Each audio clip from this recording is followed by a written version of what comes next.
In a powerful show of support for nature, nearly every government in the world united behind the CBD's sweeping biodiversity plan for life on Earth. They committed to halting the extinction of threatened animal, plant, and fungi species.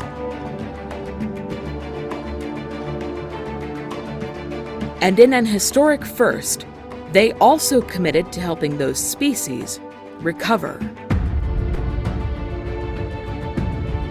so that the life we share our planet with can not only survive, but thrive.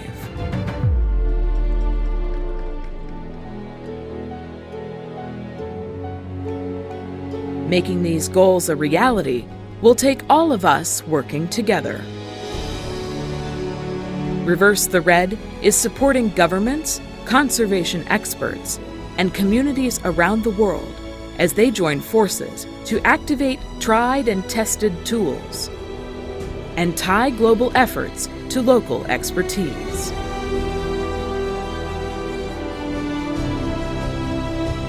All in a coordinated effort to assess, plan, and act for wildlife. Together, we can save species from extinction. Together, we can secure our planet's future.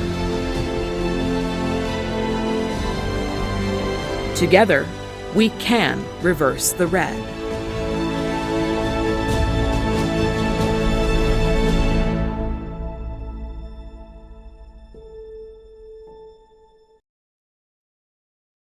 Hello, good morning, good afternoon, good evening, wherever you are in the world, and welcome to Reverse the Red Day and our first species forum. So we are so excited that you are able to join us. We have an amazing 2 hours of conversations, discussions, dialogue, all sorts of wonderful stories about real measurable impact for the recovery of threatened species. So we're so excited that you've joined us today. For those of you who don't know, Reverse the Red is a global coalition committed to accelerating recovery-focused action for threatened species. We do a lot of work with all sorts of species-level partners, national government partners, international partners. All of this is aimed at really that same shared common goal of reversing the trends of the IUCN Red List. So a little bit of logistics for you. If you're listening in, I'm loving seeing people already sharing hellos from all over. Please throw that in the chat. Let us know where you're calling in from. That's fantastic to see. And we'll be using the question and answer feature. So if you joined us for the World Species Congress, thank you for doing that. Today's forum is going to be a little bit different, where we do have more time for dialogue and discussion. So please do log in and use the Q&A feature, and then I'll be tracking that as we go and make sure to integrate as many questions as we can. We also are using the auto translation feature from Zoom, so feel free to navigate down to the lower bar on that, and you're able to utilize that automated translation software and system. Okay, with that, I think that's all the logistics, and we're going to go ahead and dig in because we've got a whole lot of stuff to cover today and an incredible forum planned for you. And we hope that this not only inspires you, but inspires more conversation from within your team and all the amazing work that you are all doing. Okay, so first up, we know that species recovery is complicated. It's a complex thing, we're aware of this, but we can learn by hearing the stories from one another, what's worked, what barriers we run into, how various groups tackle different contexts and scenarios that they're in as they're trying to recover species. So I'd like to introduce Sophie Whitemore, the IUCN Species Survival Commission Antelope Species Specialist Group Program Officer and the International Stud Bookkeeper for the Scimitar Horn Oryx. Sophie would love to hear about the work that you've been doing, and take it away and share some amazing things. Thanks, Mike. I'll just share my screen.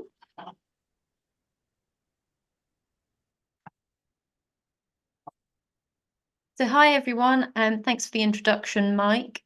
My name is Sophie, and I'm the Programme Officer for the IUCN SSC Antelope Specialist Group.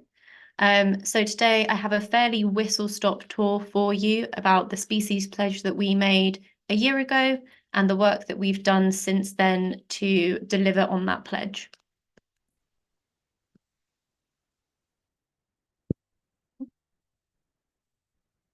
So what did our pledge actually look like? So we pledged to assess 30 of the threatened antelope that are within our remit, as well as deliver on recovery plans for 15 species, direct conservation action for 3 species, and population management ex situ and genetic population management for 1 species. So a lot of our work has really sat around the assessment of species. So for a long time, that has been red list assessments, but more recently, we have also looked to do the green status assessments for our antelope. So we have published 5 green status assessments in the last year, and we are working on another 8 that are almost published. So we're really excited about that because it's a new initiative. We've also had 2 fairly milestone red list assessments. So namely for the Saiga antelope, which was downlisted from critically endangered to near threatened, which was a pretty significant jump. And also the scimitar horned oryx, which went from extinct in the wild and was downlisted to endangered, which was something we were really excited about because it was a species that really showcases the power of collaborative conservation actions between partners and the work that we can do to bring a species back from the brink of extinction. Elsewhere, we have also began to work on a status report for antelope in the Horn of Africa, and we're collaborating with the Ethiopian government on a national strategy for antelope. We were also successful in winning a small grant to deliver on a camera trap ID guide for forest antelope, which will hopefully allow us to have a better understanding of the population estimates for elusive forest antelopes. And we're also collaborating on field projects for critically endangered giant sable and mountain bongo. So as I said, a pretty whistle-stop tour of the work that we've done to deliver on the pledge that we made last year. And I'm sure it goes without saying that none of it could have happened without the support of our members, as well as our partners, and in particular, Marwell Wildlife, who has supported the Antelope Specialist Group for the last 10 years. So thank you to all of them, and also thank you for being here today.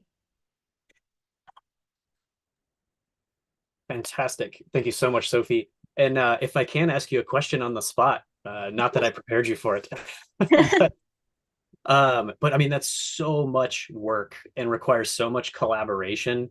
Is there any kind of like magic tricks you've been able to use to collaborate with so many different groups to orient around kind of a cohesive strategy the way you've shaped it up? I think we benefit a lot by the structure that comes with the IUCN SSC targets that we have to set. So we already have targets that we have to meet over a 4-year quadrennium, which fit quite nicely within the species pledge remit as well. And I think also a lot of it comes from that kind of trust that we've built over time with partners, and communicating, I think, is quite a big part of that as well. So we're pushing quite a lot to post more on like our social media pages.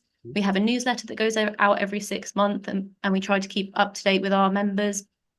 And I think that builds trust, and also which then helps with collaboration. Yeah.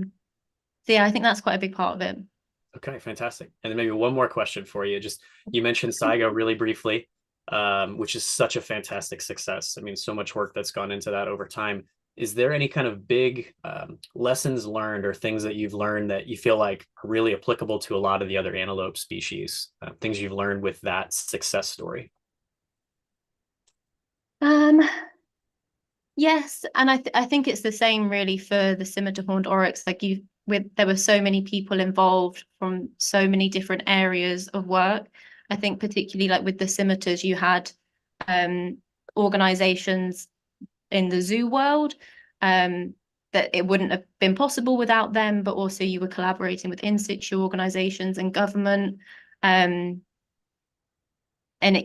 both of those species, it was work from many partners, not just one that was really pushing things, and a lot of enthusiastic people and dedication and sort of persistence. So yeah, and that I think would be the same for the rest of the antelope and probably many species too. Yeah, fantastic. Okay, well, thank you for the whirlwind tour. You'll be with us in a little bit as we'll have kind of a larger panel for some Q&A. I've already seen one question come in for you. So if you're listening and have more questions for Sophie, feel free to throw really hard ones. That's always fun. And then Sophie has time to prepare for the hard questions too. So, but thank you so much for sharing that story and giving us kind of that whirlwind tour. So love to shift gears a little bit to a slightly smaller species. But again, we know that there's so much complexity that goes into all of this work. So I would love to introduce Paul Pierce-Kelly, the Senior Curator of Invertebrates and Fish at the Zoological Society of London, to talk about an incredible story, a big story that's a little small in some ways too. But Paul, without further ado, would love for you to share what's going on. Hello, and really great to be joining you today. Hopefully you can see a bunch of snails looking at you now. Yes, we can see it, Paul. You're good. Okay, great. Well, just for colleagues who aren't aware of the Partula tree snails, they are a wonderful group of, it's a family of tree snails, over 100 species, 120 odd species. Fantastic insights into evolutionary genetics, an incredibly rich part of Polynesian cultural heritage. So they've been really kind of a high profile species group for over a century. A lot of valuable insights from a scientific perspective, and as I said, the cultural aspect. Unfortunately, predators were brought into the region, the rosy wolf snail from Florida, back in the late 70s and early 80s, and it was put in to control the African giant land snail, which was another invasive, causing agricultural problems, but no trials were done, and you guessed it, it didn't like the African snails, but it loved the poor endemic tree snails, and it set about wiping them out with incredible speed. So there was a real full-on rescue effort back in the late 80s and early 90s to try and rescue species before they were wiped out in the valleys. So and that was the basis of a 30-year plus conservation breeding program to keep some 15 of these taxa alive, the majority of which are extinct in the wild. And it's a classic example of the ARC role that a zoological kind of group of collections can actually provide. So that's the background to it.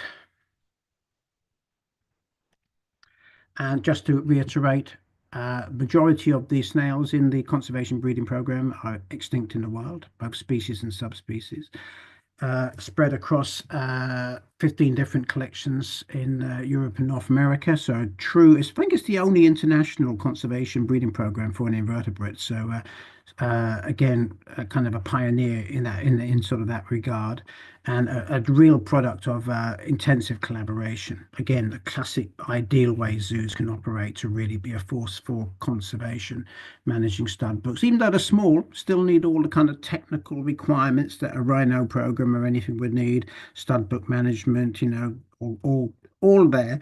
Health screening is just a smaller scale, perhaps. And again, you might say, well, why bother with a snail?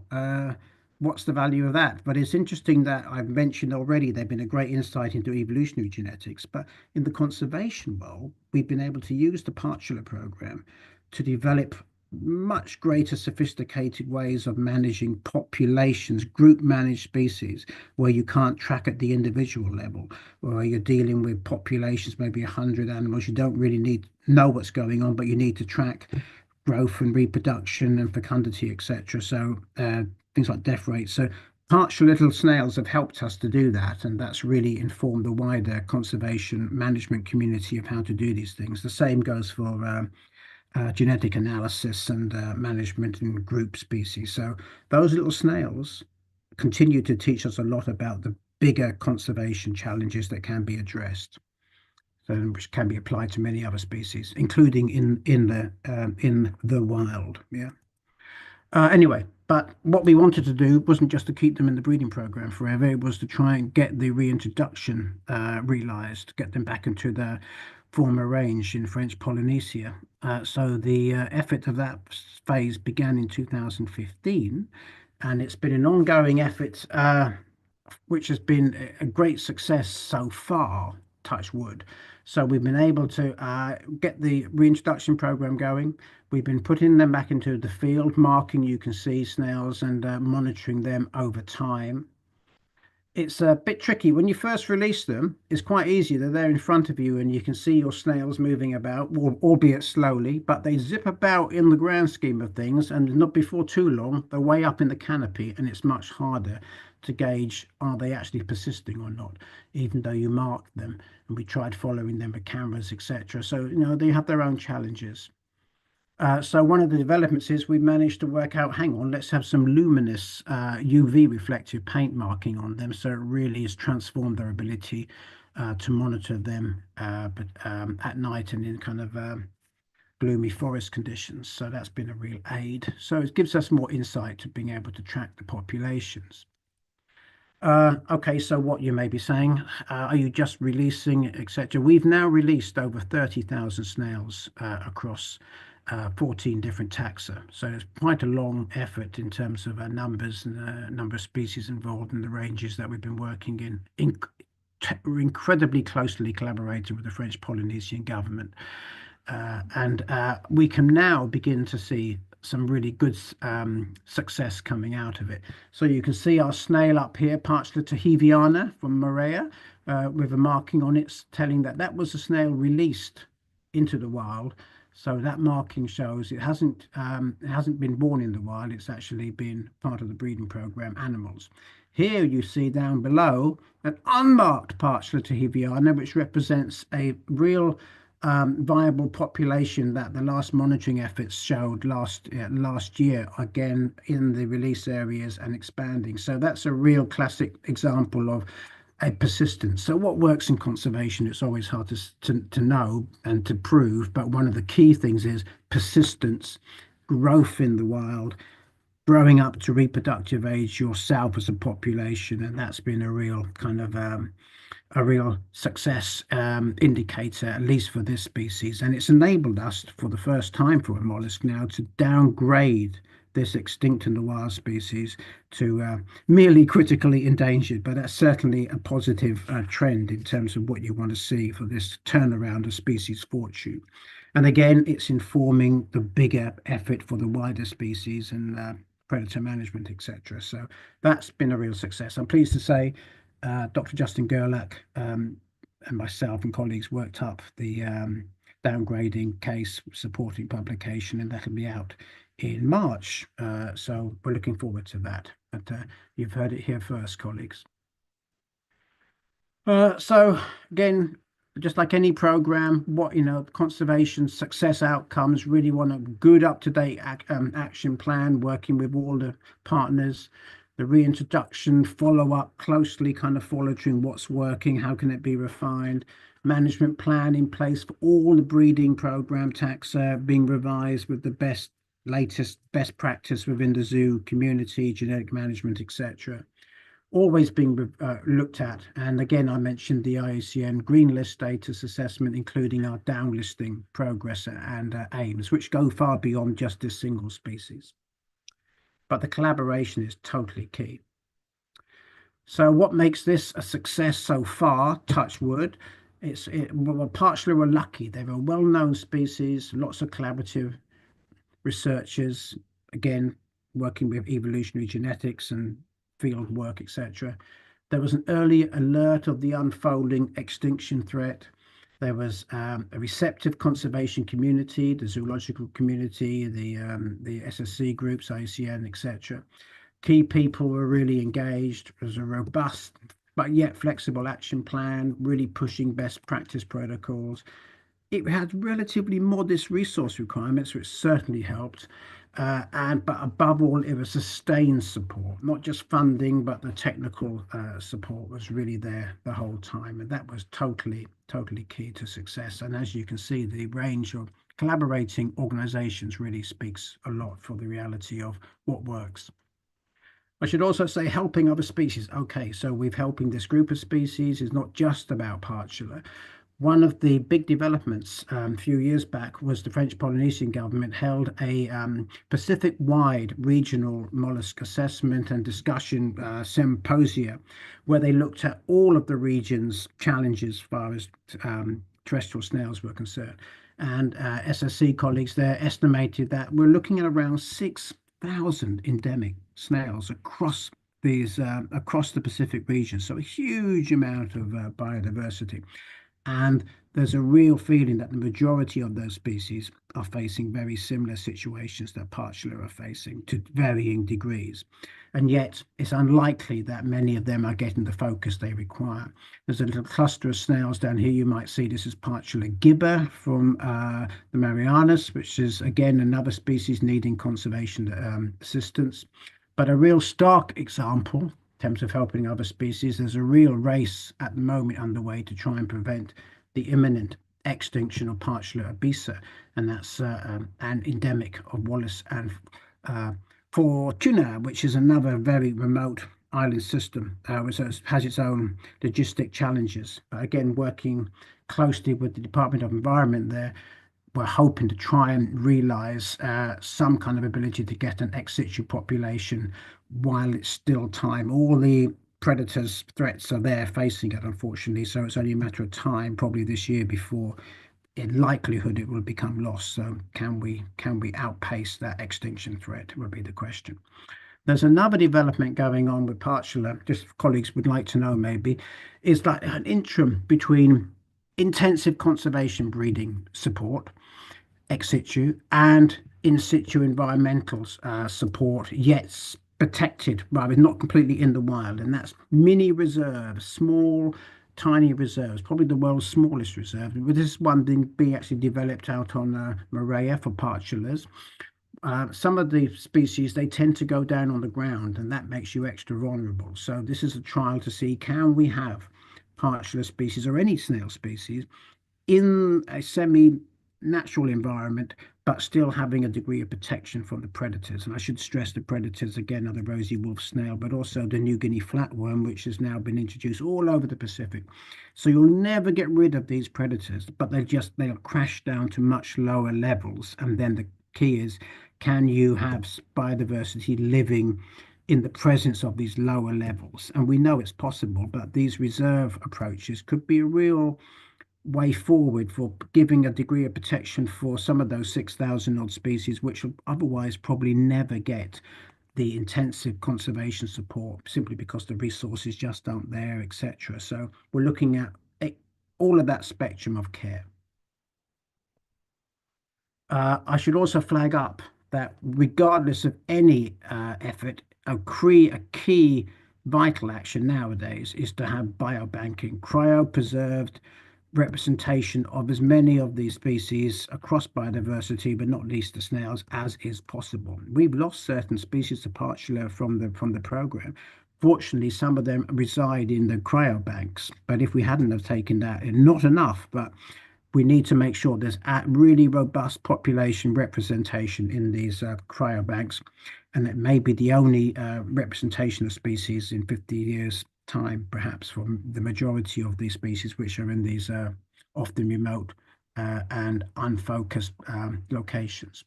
Should also end by acknowledgement, and this is more than acknowledgement, it's showing colleagues an insight to the incredible collaboration that's required for a conservation outcome.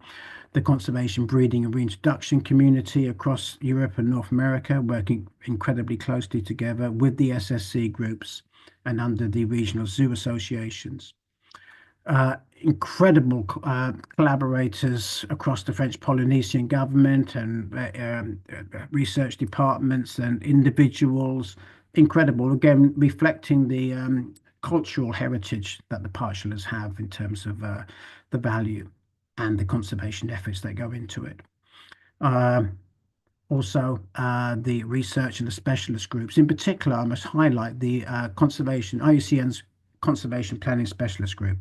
Way back in 1994, we set up the Partula Action Plan under the CPSG, as it's called today, and we've largely following that with some revision, etc. And also all those population management and genetic ways to manage species at the group level, that all came out of CPSG. So working with Bob Lacey and Ollie Byers, etc. So we wouldn't have made the progress that we're looking at now if it were not for that specialist group. That needs to be acknowledged. Must also acknowledge Dr. Justin Gerlach, University of Cambridge, but also the Terrestrial and Freshwater Invertebrate Red List Authority. Justin has been an amazing. He did his PhD on the predator threat, so he's got really good insights. Technically working with us closely in the field, working on the data, etc. So again, a lovely example of how valuable the IUCN is as far as the various specialists that can be utilised, and of course the IUCN mollusk specialist group as well with Mary and colleagues. Okay, that's it. Thank you very much. I hope that gave you a bit of an insight. Yeah, thank you so much, Paul. That's first off, congrats on that amazing news of downlisting and being a first in those spaces. I know it's been a long time and a lot of collaboration to get to this point, and I'm celebrating right alongside all of you. It's really fantastic. So congratulations on that. Thank you. So we have a few minutes here to dig in. I'm seeing some fantastic questions come up. So maybe I'll just ask a few. I've got notes all over my page here from your presentation, which is great. So one thing you mentioned here right at the end was the importance of the conservation planning specialist group and that plan that got built many years ago. You said for the most part you stuck with it, but you've had some alterations and some changes. Are there some key things that did change along the way as you've been testing and learning and having to adapt that plan as it was originally published? Oh yeah, I mean that's always the case. Experience just throws things up. For example, back in the initial stages, we didn't have the New Guinea flatworm to worry about because it was all about a particular focus predator, the rosy wolf snail, Euglandina rosea from Florida and wider region. So then the whole depth of the predatory threat became that much greater. So that was a big one. And then working through some species-specific sensitivities, how to deal with some species challenges.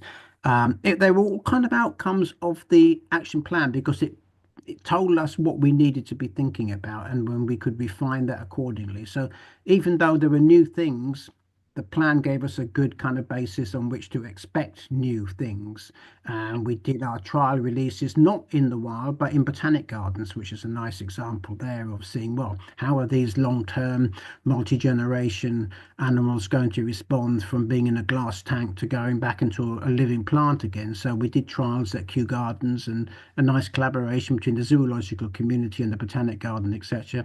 The wonderful Georgina Mace, who some colleagues may know, not only designed the actual genetic management plan for Partula, but she also helped us with the early monitoring as well. It's fantastic. And I love that quote. I think is really good that you just had there, which is the plan actually enabled us to expect changes in the dynamics that would come forward. So I think that's fantastic. There's a few questions in around predators, and you've mentioned it a couple of times that I think you briefly mentioned. There's not a way to eliminate these two key predators. Is there any sort of predator strategy as a part of this, or how you're thinking about that long term, even as the populations of Partula goes up? Could you say a little bit more about the thoughts? Yeah, I know. I mean, I can understand anyone thinking, hang on, the actual predators are still there, so how can we even think about reintroduction? But again, as I said before, the reality is that they will always be there. You have this introduction phase where they go mad because there's no constraints, there's loads of food, no disease or anything. But then you have this classic kind of population decline. And we know that because all the collaborating zoos chipped in to pay for a field biologist to be in the field monitoring the populations for 20 years. Things move slowly in the snail conservation world, but that collaboration, and because no one organization could afford that, but by collaborating, that was realized, working closely with the French Polynesian government and other local key people. And that gave, because there are also a tiny number of surviving wild populations, just for a few species. And that showed you that, again, confidence that we were tracking the monitoring, we're tracking the population dynamics, and we could see that these threats were decreasing, and we could see that the relic populations that did manage to survive, they could ride out that storm, often just very fortuitously, but they gave us the insight, the confidence to actually start the reintroduction phase in a concerted manner, but always monitoring and seeing how they're doing. Yeah, that's fantastic. I think, and that's such a good example of, I think I often hear, if there's presence of those key predators or sometimes an invasive species, that we feel like we can't do anything. And I think this is such a good story of realizing, well, we can, and we just have to. Yeah, and also, Michael, just to flag up again, that little reserve example I showed you, that is probably the most practical way for species where they really have significantly more sensitivity. Mhm. They live on the floor, or they're mostly found on the floor. Because Parchler are lucky; they tend to go up, and if you go up, you're much further away from a predator threat. The kind of snail species that are hovering around the ground, much more vulnerable. So this reserve could be a real formula of success across, well, not just the Pacific, but any environment where you have this challenge of a closer proximity to a predator threat. So both spectrums of the sensitivity are being hopefully addressed here, and Yeah. time will tell. It's an ongoing effort. That's fantastic. Okay, and maybe one more question at this moment. We have time for Q&A later, so then there's a few more for you. And Paul, you can feel free to respond to some of them in the Q&A as well. But you've mentioned the governments multiple times, which obviously is such a critical partner in this. Are there any specific things that the government or the environmental agencies provided or did as a partnership that you felt were really critical and key in this? Well, they always, well, yes, there were the purely practical ways that they help to kind of cover field support needs, etc., for our field biologist who was there all that time. So again, that was a collaboration there. But maybe the biggest thing was total engagement. The field team, the Department of the Environment, they are the principal monitors now. So they are more sensitive to the populations than anyone now, and that's the ideal. So it's not just sitting back with some weirdos coming in from outside the region doing their own bit and then going away, which, funny enough, a lot of the early genetic research was like. The professors tended to work on their own and not many people knew what was going on. But conservation has been a real, I think, exemplar of incredible close collaboration under the auspices of the French Polynesian government, the Department of the Environment, and those colleagues are the real specialists now, and it's a beautiful collaboration. That's fantastic. Absolutely love hearing it. And I think that's so critical, that kind of whole support, and even as you were talking about just the history of geneticists or biologists coming in, kind of working independently and alone. And I think we see that we can do better together. We can go further together. That collaboration is really what enables this work. So fantastic. Well, Paul, thank you so much for sharing all of this amazing news and all of the work that you and all the collaborators that you mentioned have done. It's really fantastic. And I am always delighted to see the UV lights and what a clever solution you guys came up with to be able to track them around. So maybe that's my last question for you before we shift gears here is who came up with, and how did you come up with using the UV system? It was a researcher out on Polynesia, head of research department, Jean-Yves Meyer, was the one who was idea. And we thought, oh, well, why didn't we think of that? And it has made a big difference. Yeah, there's no doubt about that. That's fantastic. Some of the simplest things are some of our best innovations. So wonderful. Okay, thank you, Paul. So we'll, again, feel free if you have more questions. I know there's a few more for Paul already in the Q&A. Go ahead and drop those in. We've got time for kind of a broader question and answer here in a little bit. And so we'll tackle some more of those.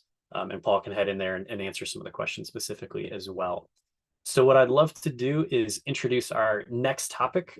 So many of you know about the Reverse the Red Species Pledge, which is an effort for organizations to make specific commitments to specific species and specific actions towards recovery.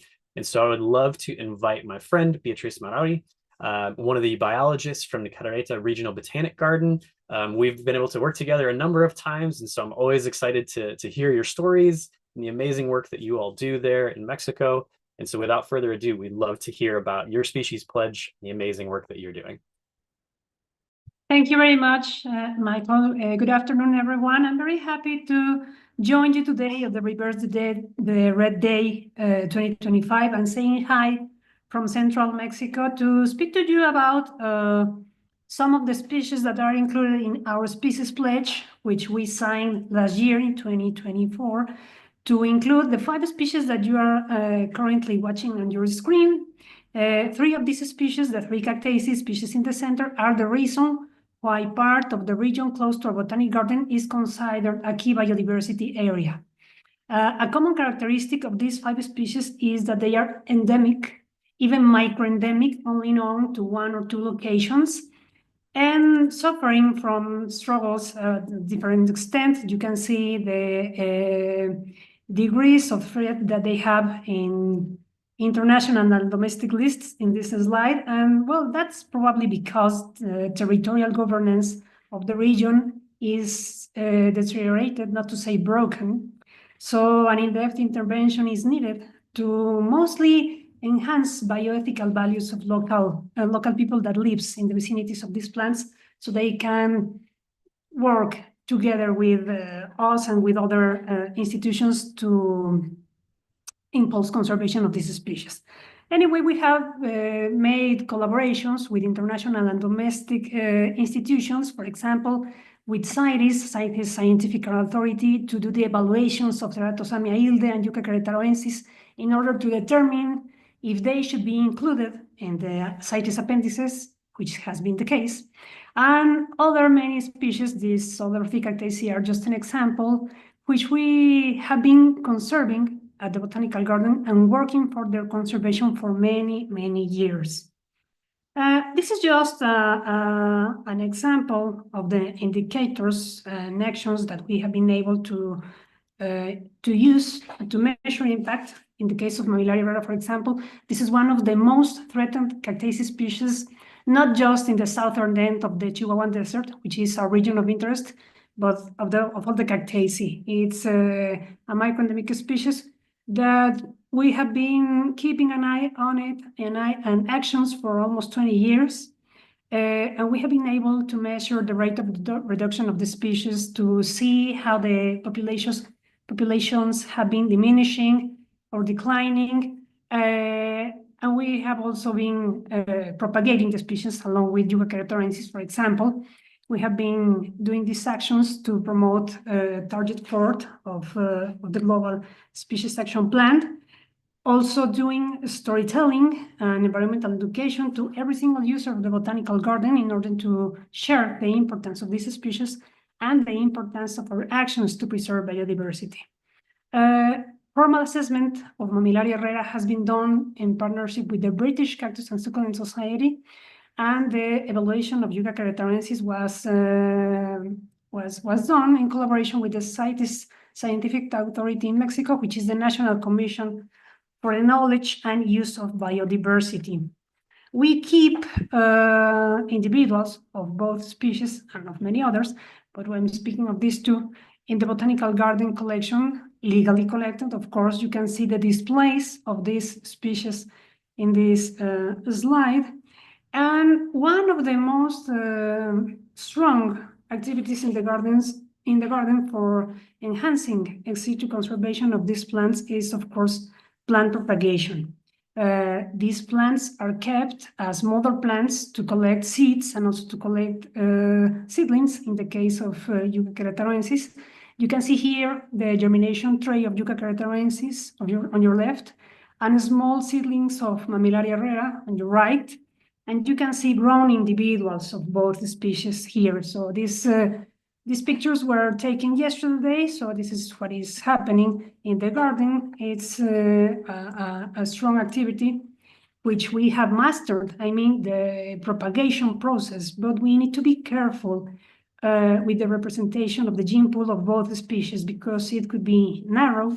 So we need to do a close monitoring of population dynamics of the species, just to the other 5 another species in our region of interests, and do deposits of seeds and tissue in gene banks, for example. But well, it's the effort that the garden has been doing for years, and now that we joined the Species Pledge, we are presenting it to you and to the Reverse the Red initiative. What's next? Well, we will keep propagating, of course, plants, both Mammillaria rara and Yucca queretaloensis. We will continue doing environmental education to all the users of the Botanic Garden. We are now taking part as the focal point for the revaluation of the Cactaceae in the red list of the IUCN. And we are doing, starting this year, a new collaboration for the update of the population assessment of Mammillaria rara. And we are, of course, updating and publishing in formal journals the information that we collect and use for the evaluations for the CITES in the case of Yucca querétaroensis. So it's a very quick update on our species in the species pledge, and greetings from Central Mexico, from the Cadereyta Botanical Garden. This is a place to bring plants and people together. And since we have many persons taking part in this incredible forum, we invite you to sign your own species pledge and to engage with your species. Thank you. Perfecto. Muchas gracias, Beatriz. Thank you so much. It's so exciting to see such a good and focused project. Obviously, all of your species pledges and the 5 different species that you're looking at, but that example of really understanding what's the challenges, what are the threats, and what can you do as an organization to make a meaningful difference for that species is so wonderful. So if you have questions, we're going to have a Q&A again just in a few, where we'll bring all kind of our first 4 speakers back together. So if you have questions, I'm seeing more and more show up on the Q&A. Please drop those in. And so I would like to invite our next presenter to share a little bit more. We're going to go from desert cactus world into underwater. And I would love to invite my friend Erin Meyer, who is the, Chief Conservation Officer at Seattle Aquarium, and to share about some of the amazing work that you and your massive team, or I should say widespread team, it's not necessarily a massive team, but a widespread, incredible team is doing under the water. So take it away. Great, thanks, Mike. I'm going to share my screen here. All right, well, good morning, good afternoon, everyone. As Mike said, I'm Erin Meyer. I use she, her pronouns, and I'm the Chief Conservation Officer at Seattle Aquarium. But today I'm coming with a different hat on. I also serve on the ReShark Council, and that's going to be my focus of the presentation today. So for those of you who are not aware of what ReShark is, so ReShark is an international collective that is dedicated to recovering threatened sharks and rays around the world. So I am sitting, joining you today on the shoulders of thousands of individual humans from over 15 countries around the world, spread across 100 partner aquariums, zoos, conservation organizations, government agencies, local leaders, and far more. And the work that I'm going to walk through today fairly quickly at a high level just would not be possible without this incredible coalition of partners and supporters. So just my gratitude going out to the many people around the world. Some of you may be on this call today who made this project and this greater initiative of ReShark possible. So what is ReShark? Kind of establishing within the shark and ray conservation world, there are many organizations that do stuff related to conservation of sharks and rays. And so when we brought our coalition together, we wanted to make sure that we were bringing something unique and complementary to the landscape of shark and ray conservation. And really, there are 2 main pillars of what makes us unique as ReShark. One of those is that we do scalable shark and ray rewilding through an innovative global collaboration that I just introduced on the last slide. And we link ex situ and in situ shark and ray conservation efforts through breeding and conservation translocations, something that hadn't yet been done before. This is the ReShark Council, so the leadership council that sits over all of ReShark. We currently have 6 members of this council that are spread around the world, all working together to set some of the governance structures and the fundraising pieces and all of the other structures necessary to move this initiative forward. We currently have one project that was launched about 5 years ago, almost to the day, actually. In 2020 was our first steering committee meeting before we knew we were all stepping into a global pandemic. This first project, the STAR project, or Stegostoma tigrinum augmentation and recovery. Stegostoma tigrinum is the scientific name for zebra shark or Indo-Pacific leopard sharks that are native to the Indo-Pacific. This is a threatened species, an endangered species of shark. And in Raja Ampat, Indonesia, it's a population that dropped so low that it needed some additional help that beyond doing fisheries protections or MPAs wasn't enough to bring this species back. And so that's what originally drove this coalition to come together and think about if we could do something that nobody had ever done before, and that is breed sharks in human care, translocate them to a place where they're needed, hatch them, tag them, release them, and monitor them to recover a threatened species. And the people sitting around that table that 5 years ago decided that, yes, it's something that we could figure out how to do. This is our current STAR Project Steering Committee. There are some new faces on here that joined in the last few years. Some were here also from the very beginning. So again, we've got right now 9 members of our STAR Project Steering Committee that sit, again, all around the world. To get started, we wanted to make sure that we were developing a project that was going to be not only feasible, but also would actually have a meaningful impact on recovering this threatened species. And so we worked with the IUCN Conservation Planning Specialist Group to develop a population viability analysis so that we could understand those things. These are just 2 of kind of the main take-homes from that population viability analysis.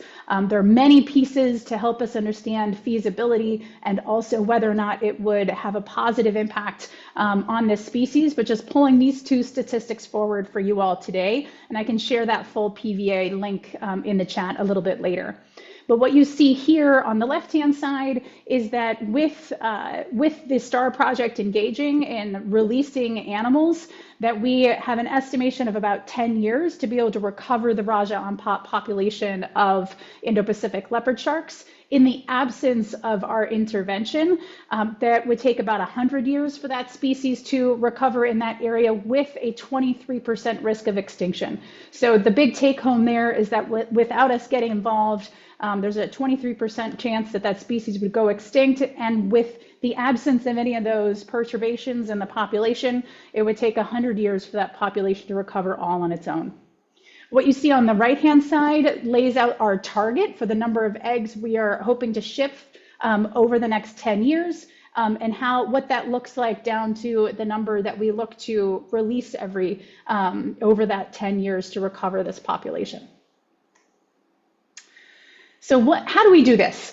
So we moved actually from project launch in February of 2020 to shipping our first animals in about 2.5 years later, and in less than 3 years we released our first animals. So what this looks like is that we have partner aquariums and zoos with aquariums around the world who have this species in their care. That those animals are then, they're genetically tested to make sure we're releasing animals from the correct population. They're bred, they produce eggs. What you see on the left-hand side is an egg case, and you can see that juvenile shark kicking around on the inside of that egg case there. Those eggs are then shipped from that aquarium where the egg is laid. If it's coming in the US, it comes to the Seattle Aquarium to collate eggs. If it's coming out of Australia, it goes to the Sea Life Sydney Aquarium in Sydney, where the eggs are collated, packaged into boxes, and then shipped to Indonesia. And then they are cared for by local shark nannies, as they lovingly call themselves, who then hatch and rear, tag, and release those animals and then monitor them to track their recovery.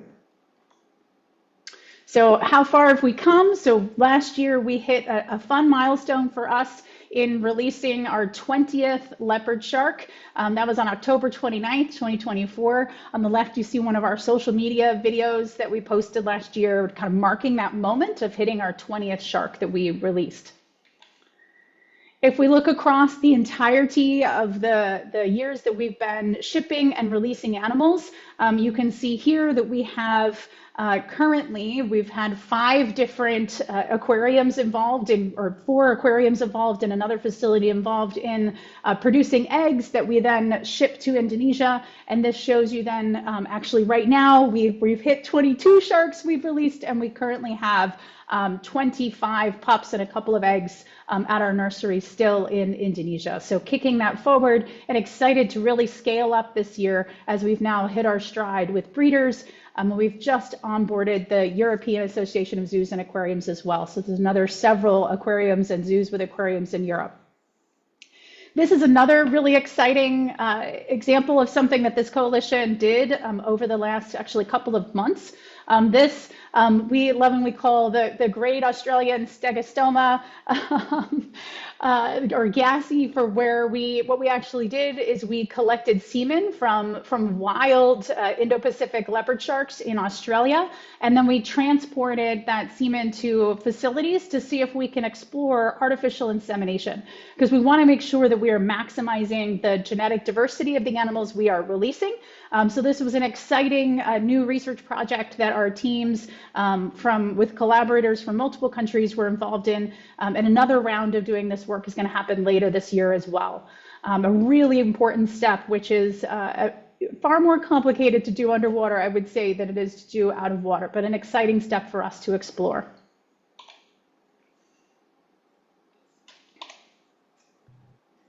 There we go. One more slide. And again, can't really step forward enough and emphasize enough that, of course, conservation is about people. And this project is no exception at all. Here are some images of the team in Indonesia who've really made this project possible.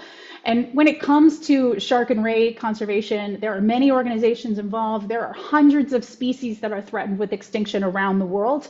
Most of those species don't lend themselves to captive breeding or other translocation approaches. But being that sharks and rays are among the most misunderstood animals, this project, the ReShark Initiative and the STAR project as a whole, they have the potential to influence and perhaps change perceptions of these really misunderstood animals. And if we can shift people from fear to care of these animals and to help people understand that they are vital for ocean health, that shifting of hearts and minds has real potential to influence social change. And with that, I just wanted to say thank you again to all of our partners and supporters all around the world who have made this project and this coalition possible. And just noting to stay tuned on our website and on our social media channels. We will be announcing our second location for the STAR project later this year. And the coalition is also in conversation with some additional projects that may join this year as well. So stay tuned online to track what's happening. And there's a whole series of mini documentaries out there as well if you want to take a closer look at what we've been up to. So thank you. Amazing. Erin, great work. And to all the partners, everyone that goes into it, fantastic. Thanks for being the spokesperson for today. So what I'd love to do is actually invite back our first four speakers. So Erin, if you can stay on, Beatrice, Paul, Sophie, if you want to all kind of turn your cameras back on and hop in. We've got a handful of questions in the Q&A, so I'll kind of work through some of those. And again, for anybody who's listening, this is your moment. For these four wonderful, brilliant people, if you have questions, please put them in the chat. But I will start us off with one that is, I heard something consistent from all four of you, which was the importance of good planning. And I know that may not always sound like the most glamorous moment in conservation, but every one of you talked about having science as the basis of your thinking, good understanding of what's going on, what the dynamics are, the challenges, that kind of thing. So maybe the first question out would be, what's your encouragement to groups that are doing conservation work, but it's hard to do that planning effort? That part takes time, sometimes it takes resources, it's challenging, it doesn't always happen. So what would be your encouragement there? And I may start, well, Erin, you were just talking last, so we'll just keep going. If you want to maybe weigh in first on encouragement of why that's important and how to go about doing it. Yeah, so I think, like with any conservation effort, in a lot of ways, the process is part of the solution, and the process is part of how you get to that bigger, broader impact on the other side. I think we benefited, frankly, from launching a project right in the middle of a global pandemic where getting on the ground and doing work right away was not possible. And what it did is it forced us to slow down. It forced us to, be really thoughtful about who we were bringing to the table. And it expanded the coalition, I think, more quickly than it would have otherwise. And kind of reflecting on that and learning that, like, that kind of feels old now of like go slow to go fast. If you pause at the beginning and think about who to bring to the table, then what's going to come out the other side is going to be more enduring. And so while, yes, it can be really daunting to think about doing a population viability analysis and all the genetic work that's necessary and gathering all the data that may be out there in different disparate places around the world, if we pause and slow down and do that and in a thoughtful way, you're building trust with that broader coalition. And again, that outcome is going to have just be more enduring in the longer run. Fantastic. Okay, other thoughts from panelists? Sophie, go ahead. Yeah, just to add on to Erin, I think there are so many things out there already, and I think often we try and reinvent the wheel and have to start from scratch, but there are so many tools that we already have. The red list, the green status, that gives you so much information and a starting point.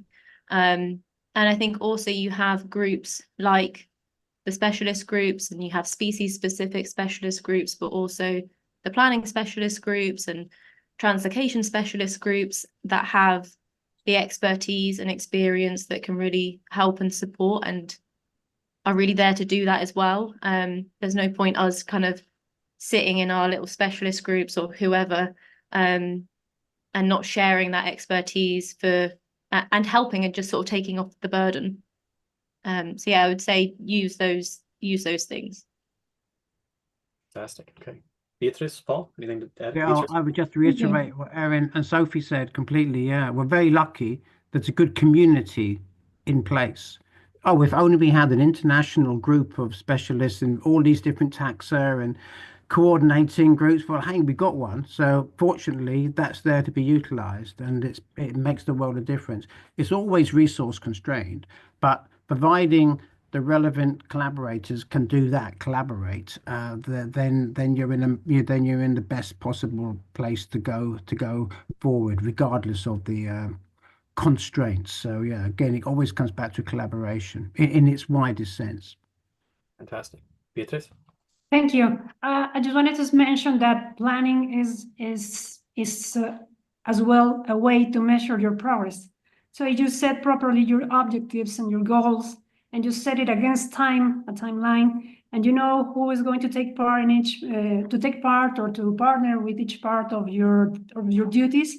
It's a tool to measure and to conduct your progress, and you can use as tools or, for example, international and local biodiversity frames and objectives to design your own planning, and also priority lists, domestic and internationals. But I would say that it's the way to measure your progress, to have a good planning. Fantastic point. Love it. Brilliant. All across the board there. So I'm going to key in on one of the questions in the Q&A here, and I'll open it up because I think it applies for everybody's work. Could you speak a little bit more to the balance of kind of urgent management actions for your species, things like propagation or release or human wildlife conflict coexistence strategies, and how that works complementary with land and marine protected area work? I think the question was asking maybe specifically about snails, but how do we work to restore and protect forests at the same time? I think, Erin, you mentioned it, Beatrice, you mentioned it, is we need to work in these spaces, but also recognize that there's natural environments to preserve. And so I'll throw that maybe, Paul, to you first, since the question was directed your way. How do you see the balance in the complementary work between marine and yeah. I mean, if there's a real extinction crisis, the predators are sweeping through that valley, the last place the animals are found, you have to act literally from the rescue perspective, or you've lost your opportunity to do anything for that species. If it's gone, literally it's gone, and that's played out across the Pacific. Then you've got, well, maybe fortunately serendipity, but these species are tied up with the most important habitat standing natural vegetation remaining across the islands to a very large degree. So you've got a crossover anyway.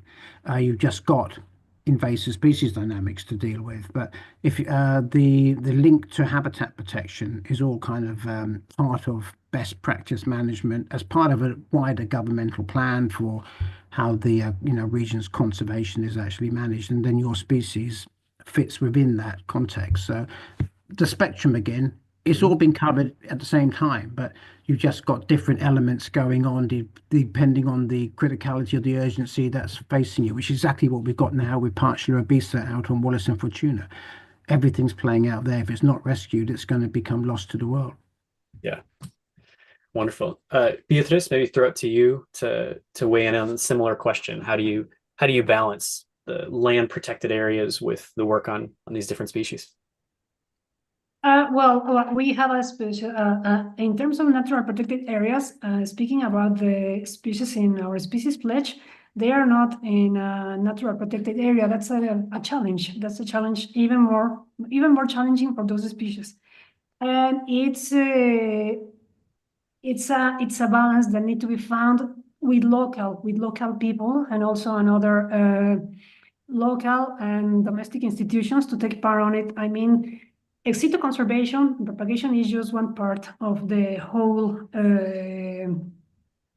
system for the in situ conservation. Ex situ propagation and conservation is reinforcing in situ conservation, but the main thing will happen once we have the full puzzle with the people, with the local people having taken part. And we should remember that people, I mean, the locals have their own needs and they need to struggle with their own needs. They do not necessarily have conservation as a priority. So that is a challenge as well, to communicate effectively and maybe to create some options for increase their livelihoods using or sustainably using those species who are under threat. So it's a complex system in which we take part. And well, that should be taken into account. That it's science and botanic gardens and institutions are just one brick of the entire wall, to say it in some way. Yeah, fantastic point. Yes, it's so important to understand the complexity and the different dynamics that all work together. Sophie, anything to add to that? Yeah, only that I think it depends, like the scale you're looking at it, and we've spoken a lot about species, but they're just one piece of the puzzle. And if we want fully functioning ecosystems, then we have to be looking at all of the species that are within an ecosystem, and not just the animals, the plants, and all of those interactions. So it all goes hand in hand. And as you said, it's all complementary. So yeah, it has to be part of a bigger picture. You can't have a degraded habitat and be trying to return the scimitar horned oryx. It's just not, you're setting yourself up to fail. So it has to be part of a bigger thing. So Erin, anything to add in on it? And then Paul, I'll come back to you. The one thing I'll add is that in the work of ReShark and with the STAR project specifically, we kind of two things that have come out of that have been exciting. One, I mean, we clearly were only releasing sharks within protected water, so in marine protected areas, but the species itself is not today fully protected across Indonesia. But because the project is gaining and has gained a lot of attention, both from the 12 different government agencies we work with within Indonesia, but also globally, that's now given us momentum, and the team is working with the Indonesian government to get the species listed at the national level. And then for later this year, when we're ready to announce our second location, it's also encouraging governments in other areas who are seeing the success of this project. They're seeing the positive media attention that the project is getting, and it's motivating other governments to say, oh gosh, we want to get involved in that too. We have that species here too. And it's motivating a completely different country to make some movements to protect the species and to put marine protected areas in place, knowing that those are important precursors before we can release the animals. So it's been exciting to see how we can use our communications platform to motivate some of those other really important aspects of conservation for sharks and rays. Great point. Paul, and then I'll premise with I'm one going to last make a quick ecological and then a cultural point. But when you look back at the researchers working over 100 years ago now, you look at some of those black and white photographs, the parchlids on the leaves and things, there were loads of them. So they were an incredibly high number.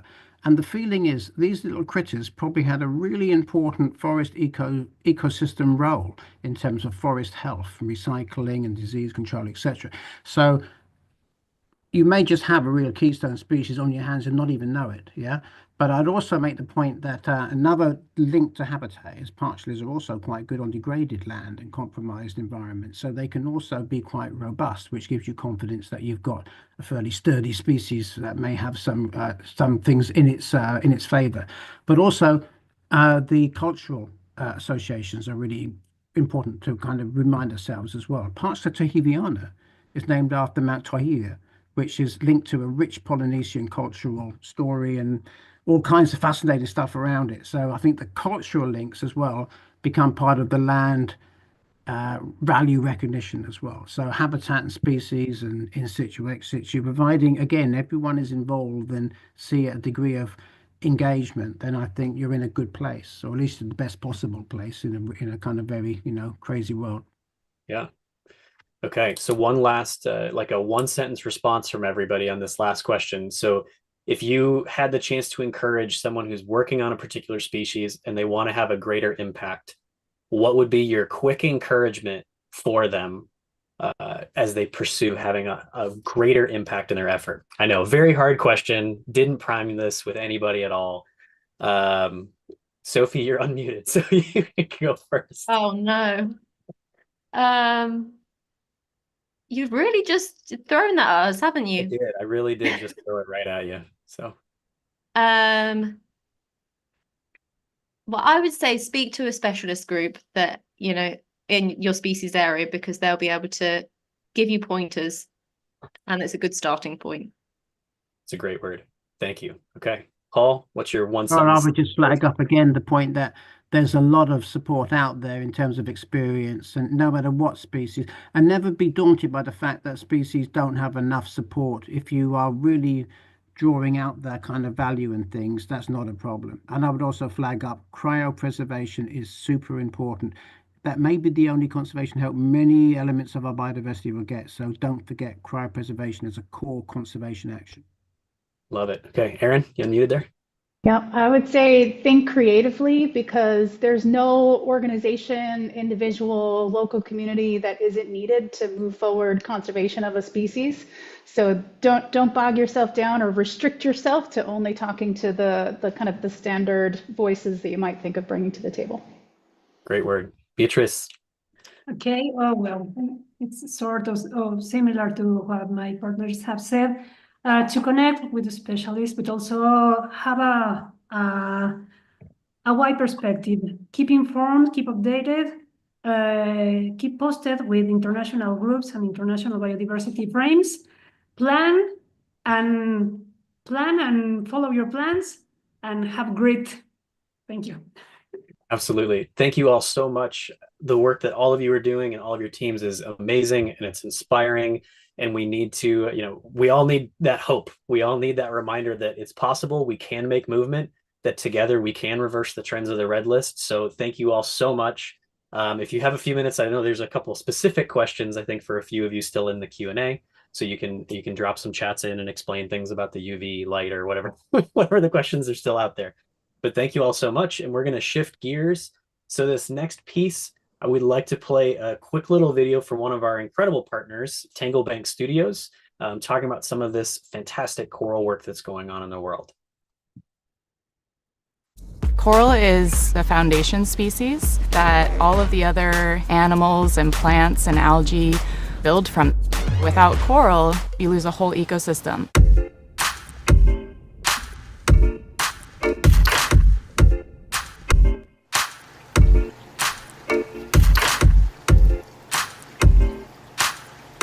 In our lab, we do different ways of approaching coral restoration.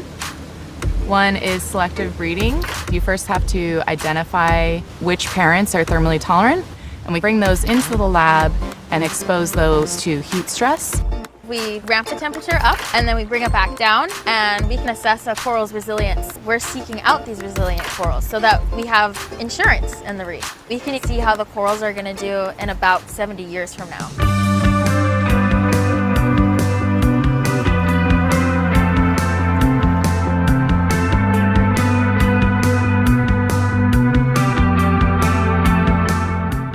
What we've learned so far is that thermal tolerance is definitely a trait that can be inherited, and that's really exciting because that shows how we can continue to improve thermal tolerance over time.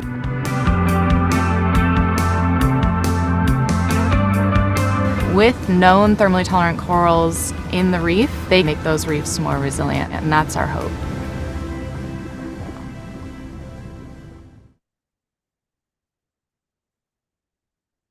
Right. So for those of you who are joining in, we have about another hour still to go with some amazing stories, more discussions and dialogues. So we're really excited to keep going.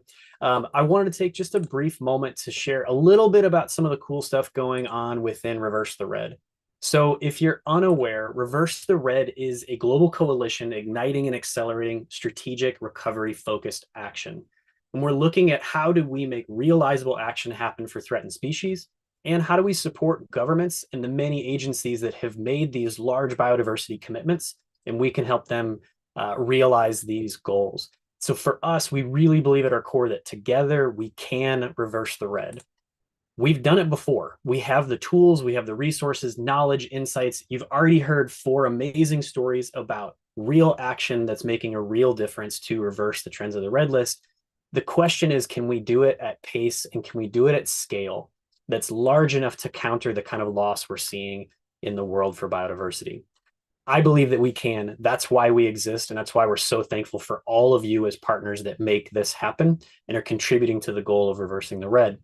That said, I want to just give a quick acknowledgement to our 7 executive committee partners. These organizations commit incredible amount of time and resources and inspiration and creativity into steering and guiding what is Reverse the Red as a global movement. So a huge thank you to all of them.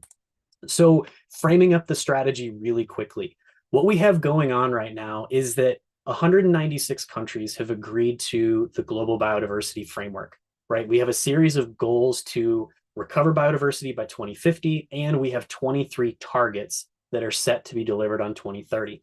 But something that's really important for, I think, us to know as a species community is that there's often a lot of attention to land and marine protected areas, which is great. And there's a lot of attention to climate solutions, which is great. And we also know that species are the foundation of biodiversity. So as we engage these conversations and as we're listening to what's going on globally, making sure that we recognize that species can and should be actually the driver and the foundation of how we think about biodiversity recovery, not something that gets kind of an afterthought. And that we see a little bit of that tendency just in the current rhetoric going on in the world with carbon markets and with just global decisions. There's so many things to try to tackle. But one of the great points of optimism that we have in Reverse the Red is that when it comes to the species aspects of Target 4 as well as Goal A, we're not starting from scratch. We have thousands and thousands of organizations and groups and people just like you that are actively implementing action. What we do need to do is refine and align that action so we're working together.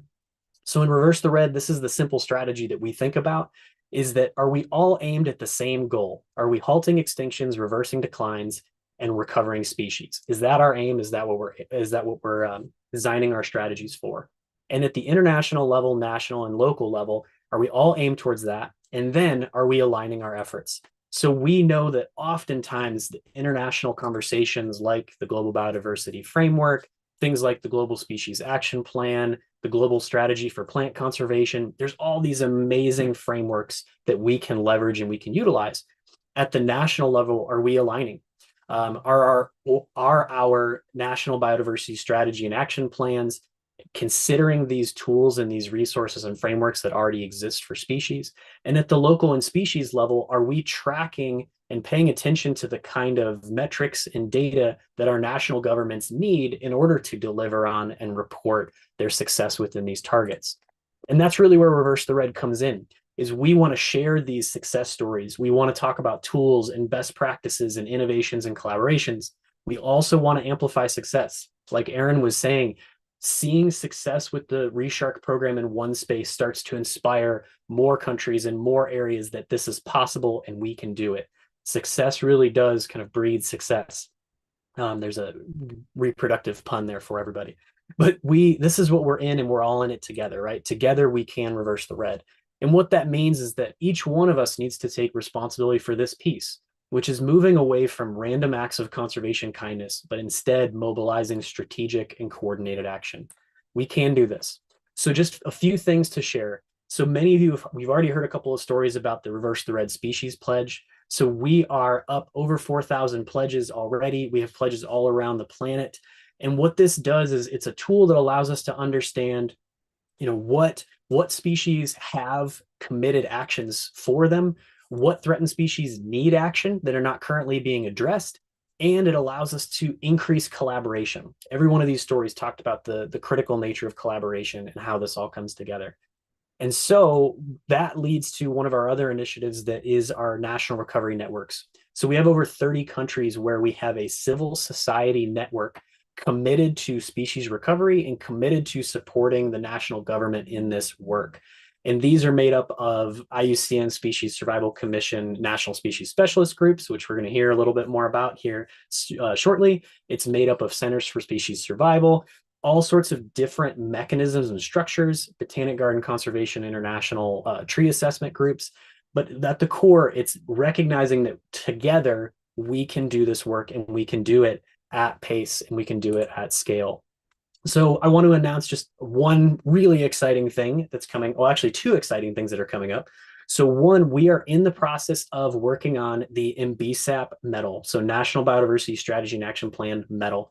And this will be announced at the World Conservation Congress in October in Abu Dhabi.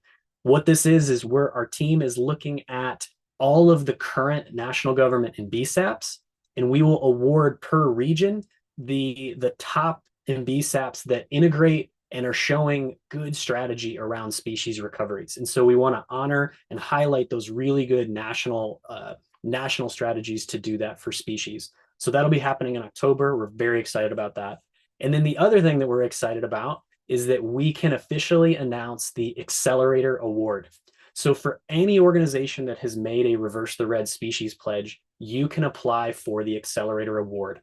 And what you'll receive is an entire suite of support. So you'll receive funding support, storytelling support, marketing, strategy support, all sorts of different things to highlight and support the work that you're doing. So not only helping to share that story, but also to fund some of the work that you're doing. And so what we're looking for is the best ideas and strategies to accelerate your work towards recovery within 1 year. So we're looking for creativity and innovation.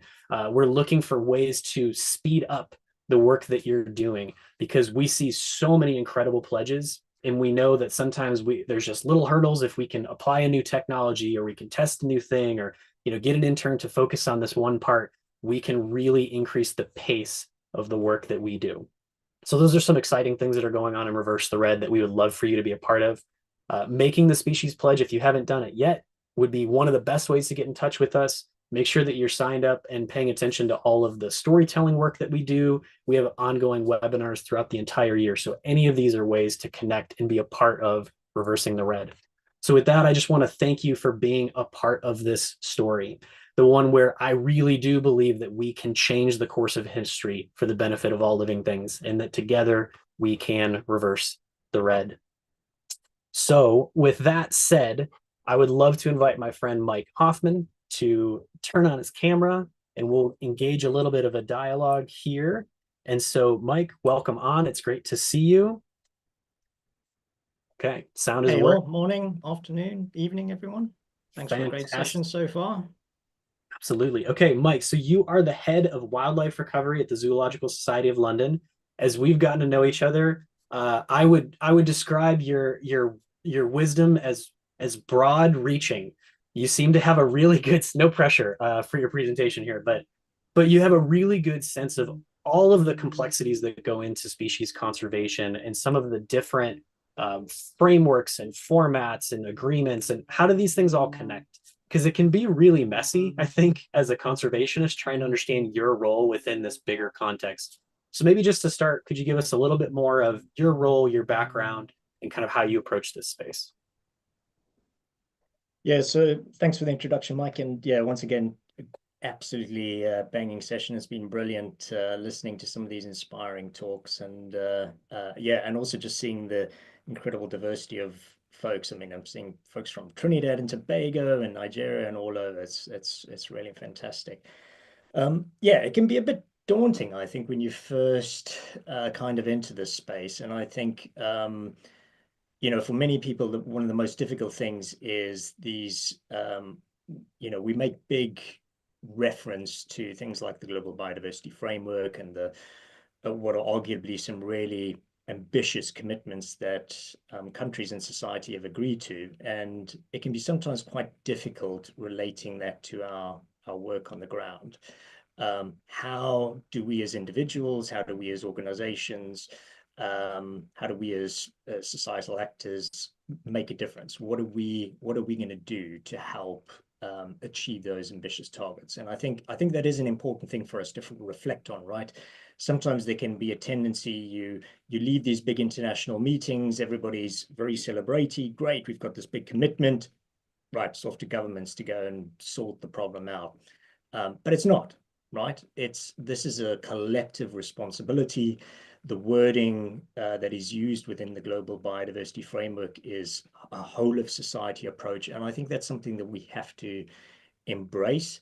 I think it is our responsibility to help work with countries, with governments to help achieve those targets. And so that's something we've kind of taken to heart, certainly in my own organization, which is specifically to think, right, what are the things that we're going to do within our own programs of work to help actually achieve these individual targets and this broader ambition which you showed up earlier.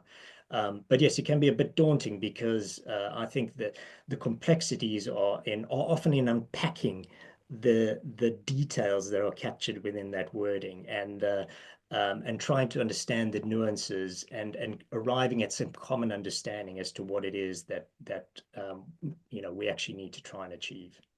Yeah, absolutely. Yeah, I think there is so much nuance in how we understand each of these pieces and parts. And is there you already mentioned GBF, Global Biodiversity Framework, and the targets. There's often kind of this discussion like target 4 is the species target, which isn't. There's more nuance to it than that. Could you shed a little bit of light on how do we understand target 4 and the connectivity between the other targets as well and goal A? Sure. Yeah, so I mean, look, the goal A is which you just flashed up a few seconds ago on your slide, has this broad ambition for 2050, which at least for species, when you unpack it, is basically about 4 things. One, halting human-induced extinctions, right? So it kind of accepts that there's going to be some natural extinctions that take place. Number 2, reducing extinction risk, right? Number 3, accepting that just reducing extinction risk isn't enough. We're also going to have to increase the population sizes of wild and native species. So we don't want to increase invasive species, but we do want to increase the abundance of species that should be native within their normal ranges. And then that itself is also not enough. Ideally, what we want to do is we want to return these species to a healthy state or to some degree of viability, right? Now, to do all of that, we're going to need a whole suite of interventions. And so sitting underneath the Global Biodiversity Framework are a set of targets that are really designed and intended to kind of tackle some of the major threats to biodiversity. So things like tackling invasive species and pollution and improving the way that we do spatial planning. And one of these targets is target 4. And yes, there's this perception that target 4, because it mentions species very explicitly, is the species target. But it's not. That's not the way it's really intended, because you see, the thing is, you're actually going to need to achieve all of those other targets, in order to achieve the species level ambitions of goal A, right? We're going to need to deal with invasive species. We're going to need to deal with pollution. We're going to need to deal with sustainable use. All of these things are going to be absolutely fundamental to achieve that broader goal A. What target 4 is about is it's saying that even if we do all of those amazing things, there are going to be a bunch of species that probably are going to continue to decline unless we put in place a set of very targeted and rather urgent actions in order to do something to turn that around. And that often means quite hands-on interventions. And actually, many of the talks that we've heard tonight have been good examples of those. I mean, the partulus snails and the reef shark and the scimitar oryx, all of these things are really good examples of where we've actually had to physically move species around or do vaccinations or do captive breeding or whatever the case may be. And that's what target 4 is about. It's not the only thing it's about. There are some other things wrapped in there as well. So I don't want to incur the wrath of the human wildlife conflict folks by any means. But that is fundamentally the key thing about target 4. It is that we are absolutely going to have to put in place these critical targeted management actions. And crucially, it's the only target that uses the word urgent. So it kind of recognizes that urgency around the need for these immediate responses. Absolutely. And I think, it's, even if we just think about threatened species, I mean, we know that there's conservation happening on all sorts of species, but if we just think about threatened species, I mean, there's tens of thousands of species. There's so much to do that I do think that that word urgent is so potent in Target 4. Again, it's connected. We can't separate it from all the other work that's going on. But when we're thinking about species recovery, I mean, where do we even start? How do we prioritize which species we should be working on? How do we understand what actions we should be doing? I mean, there's so much. So where do we start?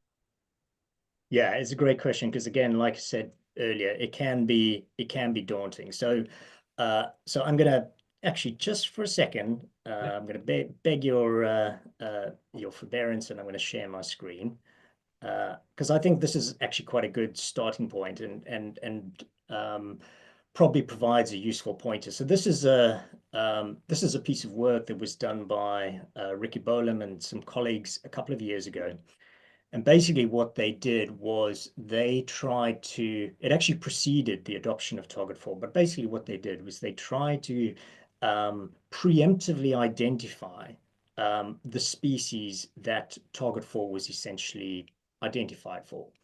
And basically what they did was they used the global red list to do this. So they used the global red list, they ran a bunch of queries, and essentially what they did was they pulled out a set of species that they determined needed these urgent management actions. And basically, it was around 57% of all threatened species. So that's a really large number. I mean, that gives you an indication of the number of species that we're talking about here. So these are just those that are in the categories vulnerable through to extinct in the wild. Now, some of these are pretty obvious, right? Extinct in the wild species, well, clearly they're going to need urgent actions because, well, if we don't do any ex situ breeding for them, then they're gone, right?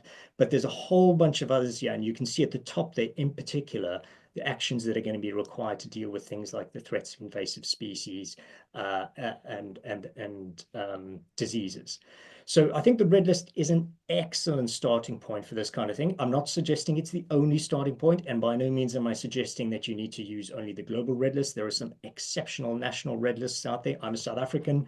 I will always trumpet the national red lists produced by South Africa. They're phenomenal quality. The national red list that they produced for mammals a couple of years ago is one of the very best examples I've ever seen. It has a phenomenal amount of information that can provide critical guidance to governments and to other actors in terms of deciding what to prioritize and where. And the other thing I'll flag, just as a mention here as well, is the Global Species Action Plan, which IUCN have produced. There's a huge treasure trove of information in here that can be used to help guide and support decision makers in terms of deciding where to prioritize, and just to try and whittle down that list to try and make it a little bit more manageable. Again, not to suggest in any way that the red list is your only source of information that you might want to factor in and use here, but it's a terrific starting point to kind of try and whittle down and focus down on those key areas of action. It's fantastic. Yeah, and definitely affirm the GSAP is a really great tool to help kind of start to organize all these different actions. So maybe one last question before we shift gears here, and then Mike, you'll join us for some Q&A again at the end. So if anybody has questions, throw them in the Q&A, and we'll talk through those here in a little bit. But one last one would be, so what advice would you give to an organization that wants to align its work with these global biodiversity frameworks and these larger targets? How would they go about doing that? So, yeah, I mean, maybe what I can do is speak a little bit to the approach that we've taken in our own organization, because we've also been grappling with this. And I think, so one of the first things that we did at ZSL was basically to try and reflect a little bit on what are we really trying to achieve with species recovery? Firstly, where are we trying to affect the global recovery of a species?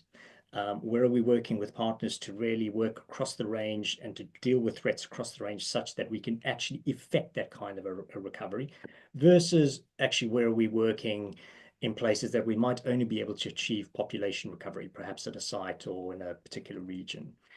And I think in unpacking that, you've got to ask yourself a couple of questions. So firstly, you've got to reflect a bit on the threats, right? What are the threats that are operating? What are the actions that you and your partners, your collaborators are taking? And what confidence do you have that those actions that you are putting in place are actually going to be able to mitigate those threats within the time frame over which you are looking to achieve your goals, right? Whether that's 2030 because you want to coincide with the CBD and the SDGs, or whether it's over a longer term. The second thing is, you have to reflect on the sustainability of your efforts, right? So we all know that conservation recoveries, they take time. I mean, yes, it is possible to achieve wins in a relatively quick space of time. I mean, Sophie mentioned the Simtorn oryx earlier. Those reintroductions of the oryx began in 2016. The downlisting of that species from extinct in the wild to endangered, 2 categories, took place in 2023. That's 7 years, and actually was technically probably eligible a bit earlier. Now, that is pretty amazing in the grand scheme of things, right? But generally speaking, recoveries take time. And so you have to think about whether you're in it for the long game or whether you're just kind of passing by, right? Because if you're in it for the long game, then you can probably think about whether that really is, you're going to be able to effect the kind of change that you want to see. And then the third thing you have to consider is the scale of your efforts, right? So if you're trying to affect conservation for a wide-ranging species and you're only working on one small part of it, well, the odds of you being able to effect global change are probably relatively small, unless you're working part of a big collaborative effort, under the auspices of a major action plan or something like that, which is kind of what we see for big charismatic species like tigers and things like that, where wide-ranging and actually, we're seeing some positive impacts as a result of that. Vice versa, if you're dealing with, if you're mostly working across the scale, or sorry, across the range of the species, and you really are working to achieve impact across much of its range, well, then you can have a greater confidence that you actually are going to achieve that kind of global recovery. So I think you have to consider all of these things, and crucially, you have to think about your metrics, right? That's the last thing I would say, is you really have to think about your metrics. How do you know that you're going to achieve what you set out to achieve? You've got to decide what your baseline is and then what it is that you're looking for. So if you're saying, well, at the moment, my species is critically endangered, or it numbers X number of individuals, or it's got a green status assessment of largely depleted, 5 years from now, 10 years from now, I'm going to be aiming for this, and that's how I'm going to measure my progress. Then you've got something to kind of hold yourself to account to. And I think, but being honest about those different things, about the threats, the measures that you're putting in place, the scale you're working with, who you're working with, will help you think through the dynamics of what it is that you're doing. And I think that is definitely something which, I just want to say, we've seen a phenomenal uptake in the pledges, and it's so impressive to see. And if we can ensure that those pledges are delivering that kind of recovery, whether it be population recovery or global recovery, well, then we're on a good wicket towards achieving target 4 and more. Yeah, absolutely. And that's such a, it's so easy to outline it as these 4 things, and yet so critical to do the work to really think through that and make sure that we know what we're aiming for. We know what those actions are. We know how to measure it. We're addressing the real threats that are known. It's so fantastic. And I think to your last point, that's really why the Accelerator Award was created, to support those species pledges, because as we can be more strategic, we can be recovery focused, and then we can support that with all the different dimensions of work that go into being successful in this space. So absolutely. Thank you so much. So again, Michael, join us here just in a few minutes. If you have any questions, throw them in the chat. I still see a number of them in there. And so I want to invite our last but not least presenter to join for another discussion. So I would like to invite Eugenia Cordero Schmidt, Program Officer for Conservation Planning Specialist Group and the Center for Species Survival Brazil. It's so great to have you and to see you again, my friend. Welcome. Hello, Mike. Thank you very much for having me here. It's super exciting and an honor to be part of the amazing Reverse the Red Day celebration. It is always good to recognize and value all the work that we are all doing to protect this species. So it's great to be here. Thank you very much. Absolutely. Fantastic to have you. And that's a great segue to all of the different work that goes into making this happen. So one of the things that you and your team and your colleagues have been able to do is create this incredible relationship with the government in Brazil. And so I'd love to start if you could maybe share a little bit about what is that relationship? How do you work with the government? How do those dynamics work around the center? And then how did you build that kind of a relationship? I'm guessing it took a bit of work and some conversation. So yeah. Yeah, yeah, definitely. And well, maybe from the beginning, like the establishment of the Center for Species Survival in Brazil, it was challenging because we are working in a mega diverse country, and in fact is the country with the second highest number of endemic species. So it was a huge responsibility that we were assuming, but the really good thing is that we weren't going to assume that all by ourselves in the center. And it's the one amazing thing is that Brazil has a really well-established conservation structure. And so at the beginning, when we were figuring out what the center was going to, its role in Brazil's conservation, we had to think strategically on how to build a center that will be on one hand functional, but also respectful for the pre-existing structure. And what I mean about pre-existing structure is specifically talking about the government. In the case of Brazil, which I know it's not the case for many other countries, but in the case of Brazil, the government is responsible for doing the red list, the national red list assessments, and also developing the national action plans. So since the beginning, we knew we weren't going to duplicate those things. We weren't going to do red list assessments. So we started to think, okay, how can we will be helpful and useful to this pre-structure conservation structure? And the way we're working, and of course, our center works following the species conservation cycle, which is assess, plan, act, network, and communication. So related to the assessment part, since we are not doing the assessments, they are doing it. We are working closely with them to delivering capacity building. So different courses on how to best use the IUCN methods, and also tutoring sessions for them, and also with them, I mean with public officers from the government. And additionally to that, we also are working on translating really key documents on how to apply the methodology of red listing to Portuguese, also documents on training materials. So that's also part of how to enhance the work that it's being done by the government doing in the assessment part. But as I mentioned, also they are in charge of doing the national action plans. And once again, I'm going to mention the huge amount of species that we have in Brazil.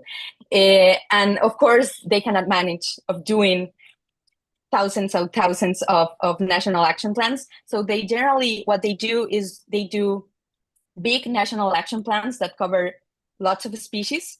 And the way we are working with them is thanks to the amazing processes and tools that the conservation planning specialist group provide. So whenever they're identifying in those big national action plans that a group of species or a specific species needs some sort of a more detailed information of more detailed planning for that specific species, they contact us. For example, if they identify a species need a ex situ conservation assessments or a disease risk analysis or a population viability analysis, as Erin mentioned for sharks, for example, they contact us, and through that leadership of CPSG, we develop those more detailed workshops, planning workshops. Yeah. So those are like two of the things that I could highlight the way we are working with the government. And one thing that we are really proud of is that in 2022, we were able to sign a cooperation agreement with the government. It was signed by the Species Survival Commission, the Conservation Planning Specialist Group, and Parque das Aves, which is our host institution. And it's a 5-year agreement. So we have done a lot so far, and we still have three more years to go. And we are really excited about working really closely with them. And they trust our work as well. And we feel that we are doing, we are helping and enhancing their work as well. Yeah, absolutely. Well, it's fantastic. And you said it so quickly, but it's such an important start to the story, was that you asked, how can we help? And exactly. I think that, all too often we kind of we come in kind of assuming this is how we will help, but you know, mentioning that the government's already doing the red list assessment, they're already doing the species planning. We don't need to duplicate that. That's, you said it so quickly, but it's such an important piece to recognize that, you know, to be able to help, that might look a little different. And so leaning into the species planning efforts, leaning into you know, facilitating those discussions, providing things that weren't currently being done. So I'd like to ask, you know, as you've kind of had these conversations with government, because what you're saying is really this wonderful partnership between civil society and government. How can we complement each other and work together? And I often hear some people will think, you know, this is really the responsibility of the government. They should handle this. We also hear, you know, many governments in the world, their environmental department is very small. It's a very small number of people that are trying to handle all of this, and they're easily overwhelmed. And you know, as Mike was mentioning earlier, that these targets are big and ambitious, and we can't do it alone. So what are some of the biggest challenges that you see governments facing when it comes to delivering on species efforts and species targets? Well, not that's a question that maybe the government could answer better themselves, but we have already have previous conversations related to this specific topic. And once again, I will have to mention the high number of species. So there are at least currently identified over 4,000 threatened species in Brazil, being those around 3,200 species of flora and 1,200 species of fauna that are already recognized as endangered. And the government, ICMBio specifically, which is the environmental agency in charge of doing the assessments for fauna, they assess over 15,000 species, which involves 100% of the vertebrate species in Brazil and at least around 5,000 invertebrates. So it's an amazing and a huge work that they do. They don't do it in a little office all by themselves. They have a huge network of researchers, different universities, different NGOs. So they do also these participative workshops to be able to do this. And also it's really cool, and talking about, again, planning, which is a really important subject that we have seen through the different talks today. ICMBio already developed 45 action plans that are currently being executed, and they cover 80% of the threatened species. But the implementation, it's all over the place, like with different organizations of civil society, including zoos, aquariums, botanical gardens, universities, NGOs. So it's all over the place, and we do need to work together. And also, of course, another, because you asked about the challenges, and of course, one of the big challenges is implementing those actions that are recognized in the national action plans. And what they say that, of course, money is an issue for everybody. It's not a secret, right? And especially, for example, implemented higher rank actions as habitat recovery actions or the creation of new protected areas. So those are maybe two of the biggest challenges faced in Brazil.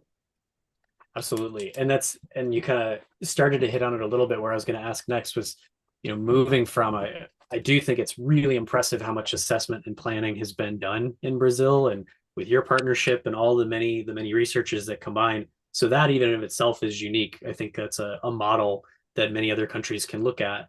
And you mentioned it, moving from planning to then implementation is a whole different challenge. And so you mentioned a few things, but are there some other are there like success stories, things that seem to be working really well to move from plan to action in Brazil? Mhm. Calling again the importance of planning because that's my big flag here. I think that when you put a group of people together in person with a whole different backgrounds, something magical happens in those planning workshops. So there you kind of it creates an incredible energy of collaboration because people do feel empowered. They do feel like they have the power of making at least some decisions of the best way to move forward. So it's an amazing those planning workshops are amazing platforms that open lots of doors, not only for that specific species that we were dealing on that specific workshop, but also thinking about many other possible collaborations out of that workshop. So, and also really important collaborations for the implementation part of it. So maybe one institution have the money but doesn't have the expertise, but during those planning workshops, everybody is all together for the same reason. So magic can happen in the planning phase of this cycle.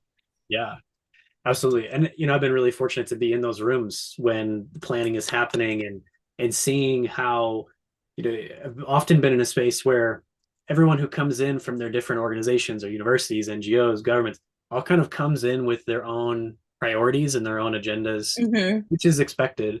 And then as you work together and you start to understand what the priorities are together, and you start to recognize, where we can all change a little bit to get a better end. It's amazing to see that come together. And I think you're spot on. It's also maybe why it's so important that we consider who's in the room and who's a part of the discussion during planning, because they're a part of the solution. And and maybe a question that a little bit off the wall here, but are there groups, civil society groups or corporate groups, are there different people and entities you feel like need more of a voice in this conservation recovery process from, assess, plan, act? Are there groups that we really need to be intentionally engaging with more? I think it's a case-to-case situation. So every workshop is different. Every workshop is different because of there are common threads that go through the whole species, even plants and animals, but there are different situations, and every time we do a workshop, we do an stakeholder analysis ahead of time to really understand who should be there, not only because they have the expertise, but that they will have also an influence on the implementation. They might be affected by the decisions that are being made in the workshop itself. So you really have to think through who needs to be there, and involving local communities, local governments, NGOs. So it's basically thinking thoroughly who can have a voice because they have experience, because they have an influence, because they might be affected by the decisions there. So it's a case-to-case situation. Yeah. Before the previous question, and one of the things that I forgot to mention, but that could be linked to this, it was if I had some example of putting people together in different workshops. Yeah. And some of the workshops that we facilitated through, let's say, the last 3 years, one situation that was a common subject in different workshops was translocation issues in Brazil. And because Brazil is huge, right? So each state was doing different translocations, different policies, and workshop by workshop, we recognized that there was an issue there, and it was amazing because after those workshops, we put a group of people together saying, okay, we need to do something about it. And so for the past couple of years, we have been working and co-coordinating the Brazilian Conservation Translocation Network, which is a multiple actor network. And we had the amazing collaboration of the Conservation Translocation Specialist Group from the IUCN. They were fantastic. They helped us, they supported us with training here in Brazil. And one of amazing thing that we were able to do is that we recently published somebody will show the link for the document. It's in Portuguese, but we now have a guidelines of translocation for fauna, translocation for conservation fauna in Brazil, which is a huge accomplishment. And it was thanks to those workshops, identifying people, identifying the bigger problem we had. And so it's something that we are also really proud of. But again, it's a networking thing, putting people together, realizing there's an issue, and putting the hands into action, really. Well, I think that's a, speaking of network, so with the last 10 minutes or so we have, I'll invite any of the other speakers that are still here to go ahead and throw your cameras on, come on and join us back, and we'll engage a little bit more network dialogue. So Eugenia, thank you so much for sharing those stories, and it really is amazing what you guys have been working on. And I think maybe a key point to just reinforce is so much about the pace of relationship. And so in each scenario, building those relationships, taking the time to make sure we're understanding and asking questions and building that network the way we need to. So it's absolutely fantastic. Okay, so to the panel here, we'll kind of, if we can keep it to 2-sentence responses kinds of things, we'll try to keep it brief with 10 minutes left. But one of the things we've been talking about, there's so much work, so many phenomenal examples of what's going on and how we can do this. And at the same time, we're facing a major biodiversity loss at a pace that is difficult to comprehend, really. And so we have all this work, we have all these tools, but how do we do it at an accelerated pace and scale? So I'm going to put a really hard question to each of you to say, what will it take to see this work accelerated? And I'm going to not allow anyone to say financial resources is the answer, just because I want to challenge, make it a little harder. But how do we accelerate this and try to do this work and accomplish this work faster and at greater scale? And so if anybody wants to go first, I'll give you a second, as I didn't prep you really for these things. But Paul, you are unmuted, so it's going to be like that moment where the teacher calls on you. So Well, how do we accelerate this work? Well, keeping on top of the assessment realities is really important. So the scale of what you need to do, picking up what Mike was saying. And then again, I keep coming back to it, but collaborating with all possible partners is really key. And then just a case of trying to balance your capacity with the scale, well, what you're trying to do. And remember, whatever you're doing needs to include every spectrum of the conservation effort. So even if a species gets no more than cryobanking assistance, 50 years from now, we could have vast amounts of biodiversity preserved than we would otherwise have. Remember, we've got to be really broad-minded in what conservation involves, and it should be all of those things. And above all, it's got to filter through to public engagement, because any little critter you're working with is probably illuminating the great global issues of our time, not least climate change.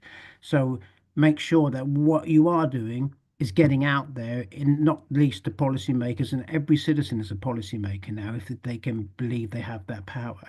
So remember that there's a bigger story behind the story that your particular species is illustrating much bigger things.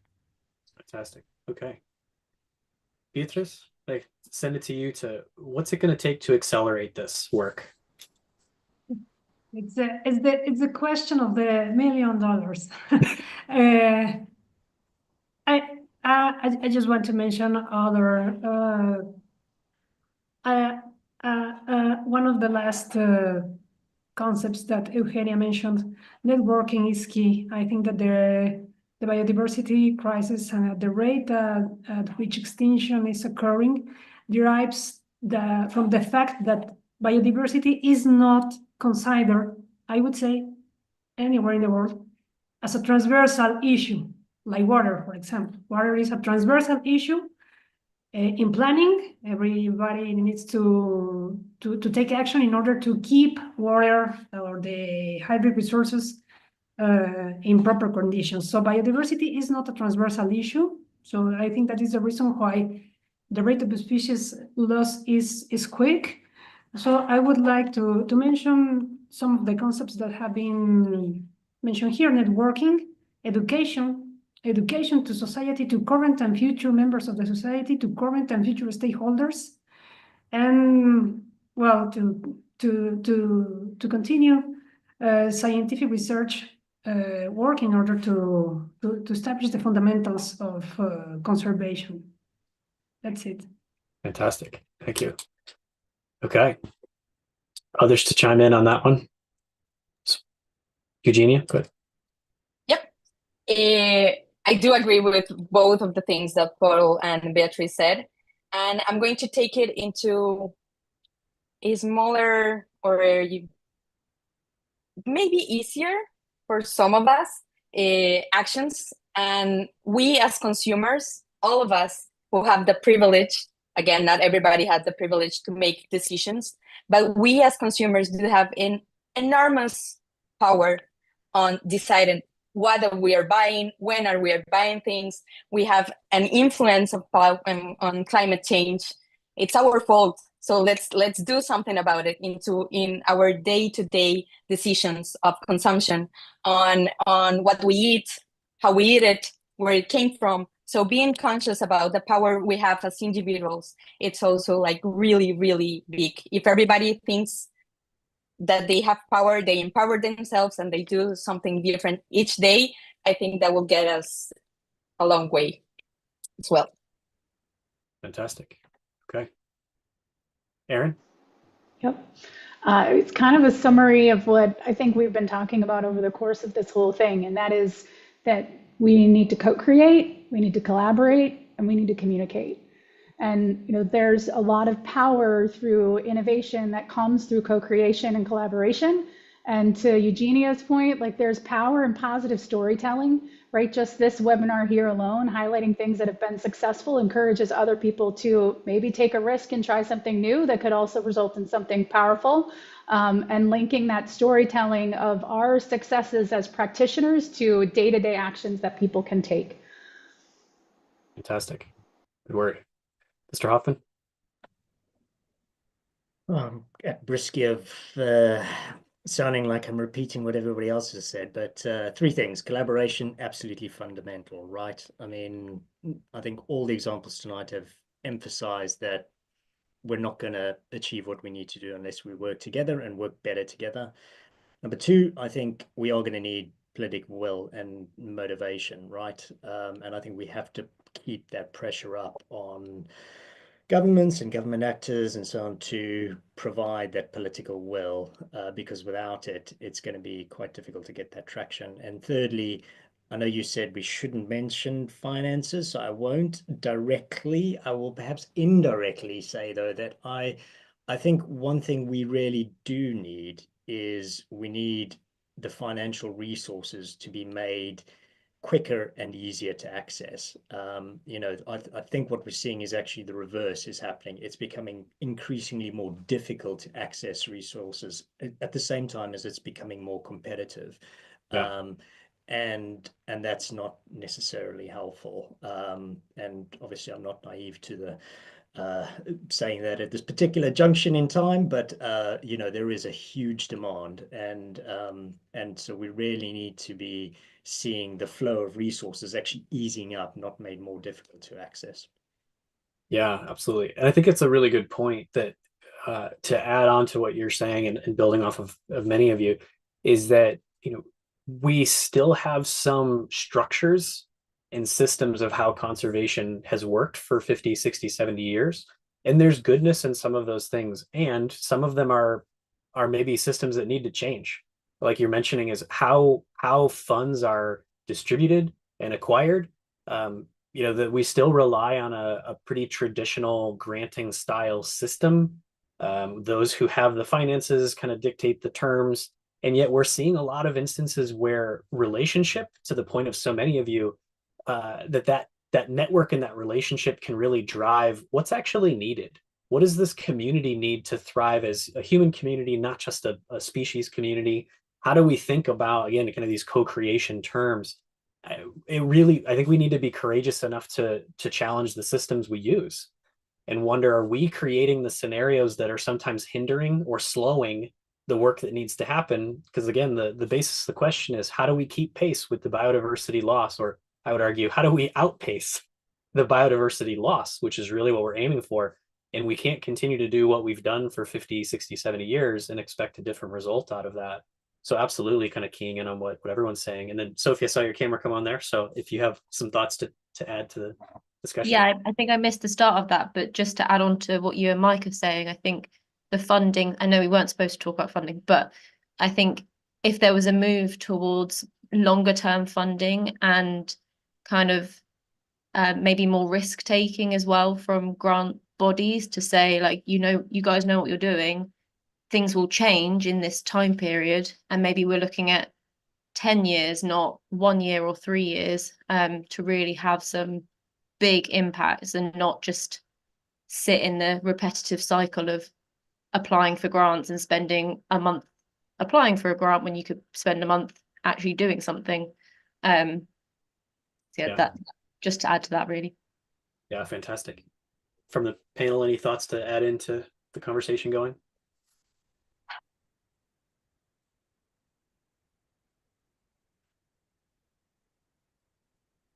Yeah, I think it's Sophie, I spot on agree with what you're saying there, and especially the risk-taking piece is, I've had a lot of conversations, particularly if you're dealing with species that are critically endangered, it feels like you can't take a risk. It feels like whatever you come up with has to work. But at the same time, we are losing species for a reason. If we knew the solution, we wouldn't be in that situation. And so we have to also be willing to be a group of scientists that do rely on good science and good data and good metrics and good objectives, and be willing to be courageous and nimble and fast and all of these things that are a little bit different. And I think about, and Paul, chime in on this, honestly, some of it gets a little bit, I'm going to say, easier when we're not dealing with some of the big charismatic species, because there may be a little bit less attention on some of them, and we are able to test some things, and we're trying some things, and I think we can make traction. And all of your stories are examples of that. But Paul, go ahead and chime in here. It's just worth keeping in mind that there's a lot of species waiting to be assessed that, when they are assessed, will come up with very endangered scores. So I think we need to be very broad in recognizing the degree of threat facing biodiversity, and hopefully the conservation programs we are doing speak to more than just the species themselves. It has the wider biodiversity context, habitat protection, the rest of it. And hopefully by being canny like that, 50, 100 species focused programs could serve vastly greater biodiversity elements if they're really developed to their fullest potential. So again, we be ambitious, both in our assessment and our response in terms of conservation action. Great word. Erin? Yeah, so just Paul, it's like the marine human on here, where we're discovering new species almost every day in the ocean, maybe sometimes right before they're going extinct. So, to the extent as we're targeting the species that we do work with, that we're targeting ones that will have positive impacts on habitat recovery, on resilience of those ecosystems. So the species we don't even know yet that are endangered, or haven't even discovered in science anyway, yet, that they're going to benefit too.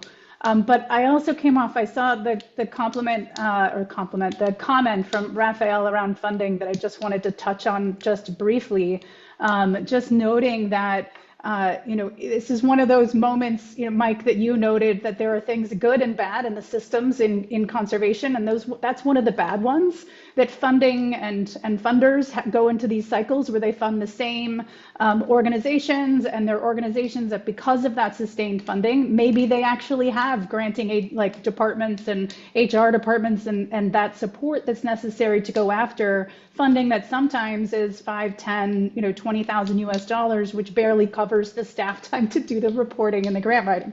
So I think there's definitely some unraveling that needs to happen, and there are funders and foundations out there that are working to do some of that work.